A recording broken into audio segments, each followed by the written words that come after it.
I'm Adriana Lozada, and you're listening to Birthful, here to inform your intuition. And today, I'm on my own, as I'm going to be every other week, so I can talk one-on-one with you in a shorter episode and be able to share my experiences and perspectives and earn lessons from life as a birth doula, an educator, and as a mom. Today, I want to talk to you about loss and miscarriages, which are difficult but really important topics.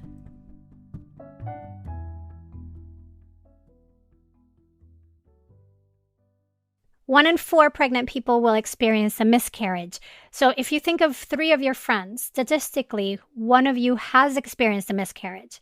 Have you ever talked about it? Why not? Would you be able to? And the thing is, miscarriages and pregnancy loss are difficult things to talk about because usually they bring more questions than answers. And that's hard to sit with. Questions like, why is this happening? Why is this happening to me? Is it my fault? Could I have done something differently? And feeling that no one understands. And in a way, no one can. Because these are experiences of immense grief, where too often people have to grieve in silence instead of being supported and comforted. So the more we talk about it, the more we listen to the stories and to listen to each other's stories, the more we'll be able to dispel the stigma and provide those experiencing a loss with the support and compassion that they deserve. And so today I wanted to talk about miscarriage and pregnancy loss because, well, frankly, it's been on all of our minds as Chrissy Teigen and John Legend shared their loss experience last week, where they lost their son Jack and shared their powerful story, powerful images.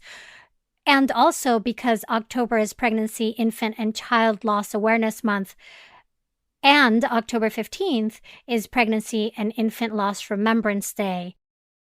And so because of that, I wanted to explore these questions and talk about different experiences and maybe talk about the broad commonalities that people experience when they have a miscarriage or they have a loss.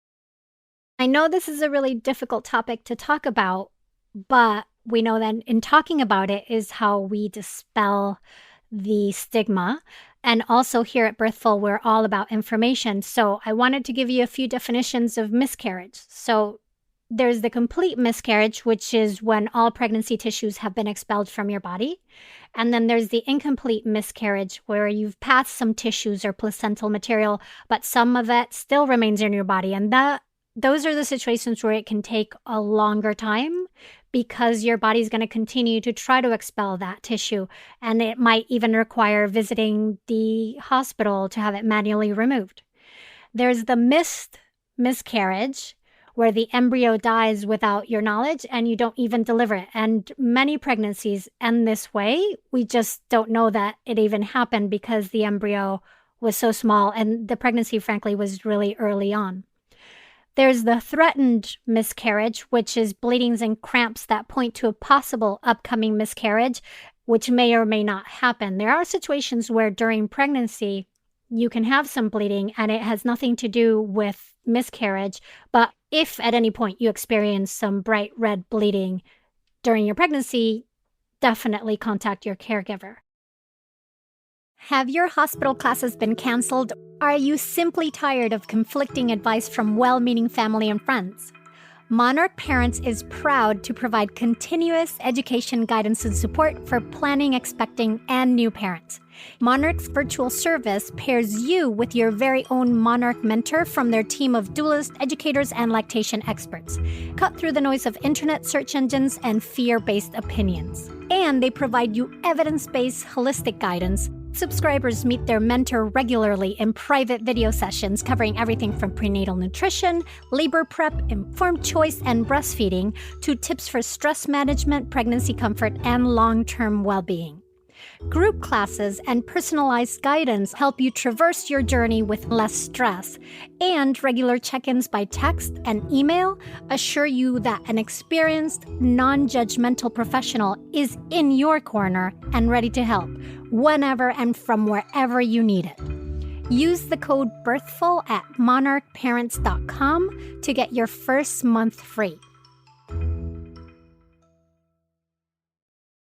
I want to clarify that I'm speaking from the perspective of someone who has not experienced a loss, someone who has, though, supported clients and friends and has taken trainings and interviewed professionals about the topic.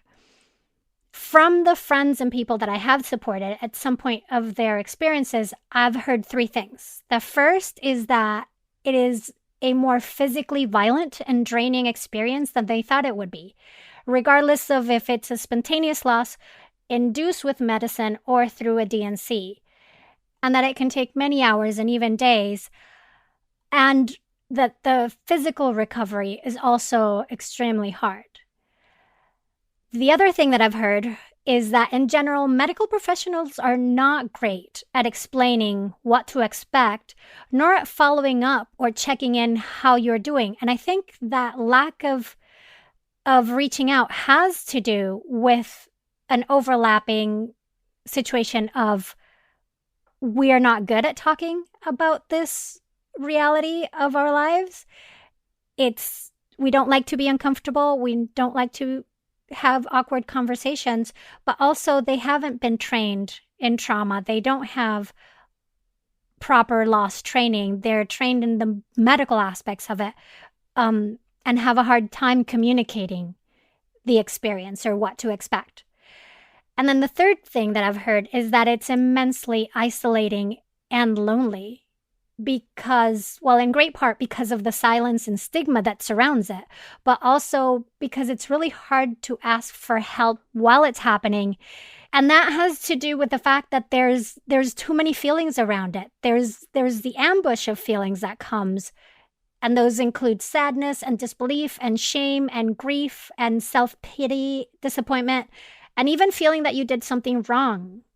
And the loneliness and isolation from having the world go on around you without you being able to openly share what you're going through. Often when people who've experienced loss are asked if they're okay, they reply saying they're fine, because it's that stigma around the experience.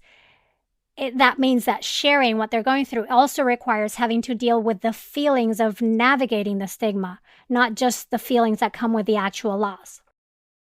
Neurologist Dr. Altaf Sadi recently wrote a powerful article titled The Silence and Sorrow of Miscarriage, and the article is about her miscarriage experience that happened while she was taking part in tours of immigration detention centers in Texas in order to comment on the medical care and human rights violations that were happening at the detention centers. In the article, she writes, quote, "It would have been easier had I had appendicitis, I told my husband. When people get appendicitis, there's no stigma in sharing. I had appendicitis. You can share the news with friends, family, and coworkers. You can receive cards that wish, get well soon. Emails are easy to write. Absences are easy to explain. A hiatus for physical and emotional rest need not happen in isolation or secrecy. You say, I had appendicitis and I need to take it easy for a week or two. With a miscarriage, you mute your experience. You don't know what to say. The person who hears the news doesn't know what to say." Dr. Sadi also writes how she was afraid that her words could be used as an anti-abortion message.